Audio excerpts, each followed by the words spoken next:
Здравствуйте! Это «История в настоящем». У нас в гостях Денис Юдин, заместитель председателя Всероссийского общества охраны памятников истории и культуры. Денис Сергеевич, здравствуйте. Здравствуйте. Расскажите, пожалуйста, о деятельности вашей организации. Наша организация была создана в 1666 году, и вот в 2021 году мы отметили 55-летний юбилей. Собственно говоря, организация – это, наверное, единственная в нашей стране всероссийская массовая организация, которая объединяет граждан с целью сохранения объектов культурного наследия. И наша организация – это не союз профессионалов, не союз архитекторов или реставраторов. Это организация, в которую может вступить каждый гражданин, который осознает, понимает проблемы сохранения наследия, считает важным быть сопричастным к решению этой проблемы.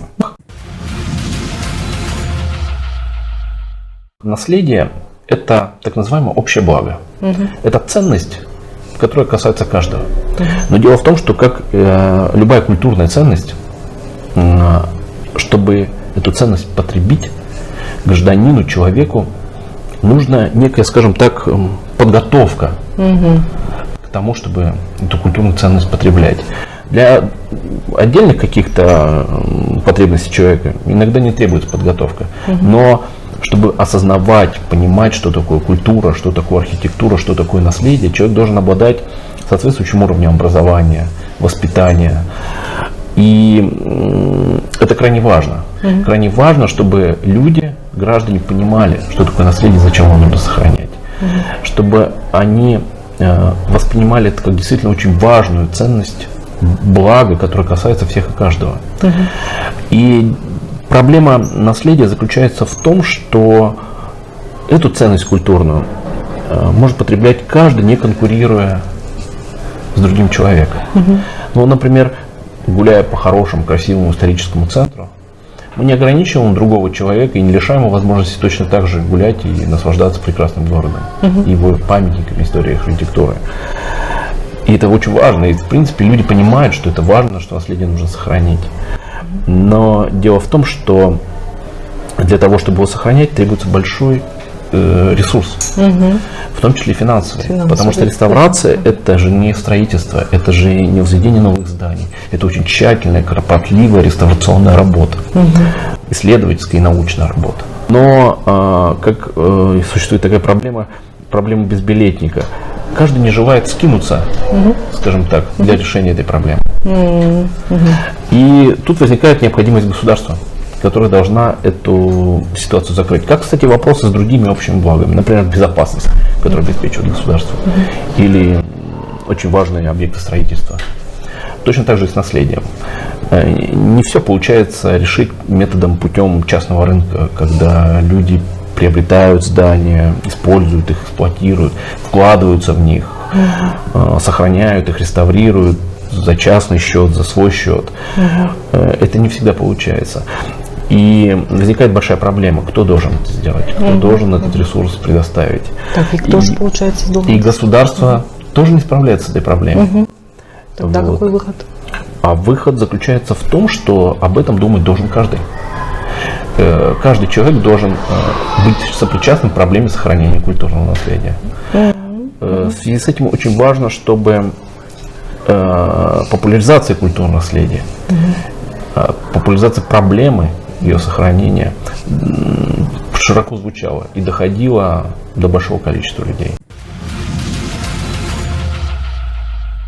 Ну, как известно, когда отвечает каждый, то получается, что не отвечает никто. Но здесь как бы ваша организация, вот это вот дело вовлекает общественность в это движение, я так понимаю, да? Конечно. Очень важно, чтобы каждый человек понимал важность сохранения проблемы. И он может делать разные вклады. Кто-то может пожертвовать что-то, какой-то фонд или в какую-то организацию, которая сможет какие-то работы выполнить за счет подрядных организаций. Кто-то может побыть волонтером на памятнике, просто убрать его территорию, это тоже будет вкладом. Кто-то может провести мониторинг объекта состояния наследия и сообщить об этом органам государственной власти, проинформировать их о состоянии. Потому что это тоже целая большая проблема. Государство не всегда обладает актуальной информацией. Из-за большого количества объектов происходит инвентаризация, происходит мониторинг, но все это устаревает, состояние памятников меняется ежегодно. И здесь тоже есть место каждому человеку помочь решить, быть сопричастным к проблеме сохранения наследия. Существует много разных способов. Это могут быть исследования какие-то, это могут быть какие-то обращения в органы охраны объектов культурного наследия о том, чтобы этот объект поставили на учет в качестве памятника, проинформировать органы государственной власти. Проблемы сохранения наследия, они действительно всеобщие. Это ежедневная утрата объектов культурного наследия. Деревянные памятники сгорают, Якутии сгорел. Символ города. Символ города, да, все прекрасно про это знают. Отсутствие финансирования, постоянная нехватка.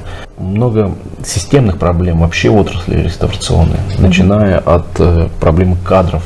Реставраторов не хватает в общем, да? Проблема рестораторов заключается в том, что в какой-то момент произошла потеря вот этой преемственности. Когда профессия реставратора не стала, может быть, популярной среди молодежи. Молодые люди не пошли в эту отрасль, а те, кто пошли, не смогли стать преемниками тех великих деятелей, тех реставраторов, которые могли этот опыт передать новому поколению. Вот этот разрыв, конечно, ничего хорошего не принес отрасли. Вот. Во-вторых, есть системные проблемы, конечно, аттестации. Не хватает специалистов аттестованных. Их просто физически не хватает. В нашей стране несколько тысяч памятников. Вот. А количество аттестованных специалистов, оно просто несоизмеримо. Проблема не в том, что там Министерство культуры их не аттестует, просто некого аттестовать. Должен быть опыт, должно быть образование соответствующее, должно быть желание в этой. Что-то делается сейчас для того, чтобы возродить эту профессию? А вот одна из важнейших задач в том, чтобы популяризировать наследие, проблему ее сохранения. А если это будет массово происходить среди граждан, то и люди, какая-то часть людей, примет решение, возможно, посвятить свою жизнь профессии реставратора. Вы понимаете, реставратор — это же как, если можно сравнить, как врач. Врач лечит больного, а реставратор лечит памятник, объект культурного наследия. Кропотливая и тщательная работа, требующая опыта и больших знаний. Задача общественной организации и задача республиканского отделения, знаете, служить артикулировать запрос к государству, выражать, артикулировать общественное мнение, что людям это важно, что государство, пожалуйста, обратите на эту проблему, на это внимание, мы беспокоимся о нашем наследии.